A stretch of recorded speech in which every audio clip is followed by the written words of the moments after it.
국민안심병원인데도 코로나19 확진 환자가 발생해서 우려를 샀던 경기도 성남 분당재생병원은 사흘 만에 확진 환자가 13명으로 늘었습니다. 이미 퇴원한 환자가 뒤늦게 확진 판정을 받는 일도 있었는데 감염 경로는 여전히 오리무중입니다. 김종욱 기자입니다. 분당재생병원에서 코로나19 환자가 처음 나온 건 지난 5일입니다. 다음 날 8명, 이틀 뒤 4명이 더 확인됐습니다. 애초 전파자는 3월 1일 응급실을 방문했던 76살 남성 A씨와 77살 여성 B씨로 추정됐습니다. 지난 1일 항암치료 후유증으로 응급실을 방문해 같은 라인에서 41분간 밀접 접촉한 거로 확인됐기 때문입니다.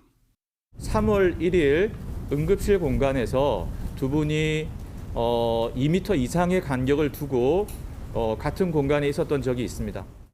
살펴보니 응급실 방문역 외에도 지난달 80일병동 입원 기간도 겹쳤습니다.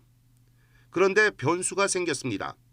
지난달 4일부터 29일까지 80일병동에서 입원했던 64살 남성이 새로 확진된 겁니다.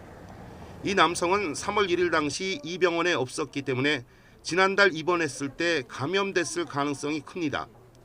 방역당국도 확진 환자 13명에 대한 조사를 종합해 볼 때 누구에 의한 건지는 아직 모르지만 첫 전파가 지난달 이 병원이 안심병원으로 지정되기 전 이뤄졌을 것으로 추정했습니다. 안심병원이 시작되기 전에 아마 입원하셨던 환자가 초발 환자인 것 같긴 한데 그런 초발 환자, 지표 환자가 누군지 그리고 어떻게 감염이 됐는지 그런 부분들에 대한 조사를 하고 보완책들을 마련하는 게 필요하다고 생각합니다. 이런 가운데 80일병동 확진자와 밀접 접촉한 6층의 간호조무사도 코로나19 감염이 확인돼 다른 병동으로의 전파 우려가 커지고 있습니다. 첫 전파자도 전파 경로도 모두 깜깜이인 가운데 방역당국은 역학조사 기간과 대상을 확대해 감염 경로 확인을 강화하고 있습니다. YTN 김종욱입니다.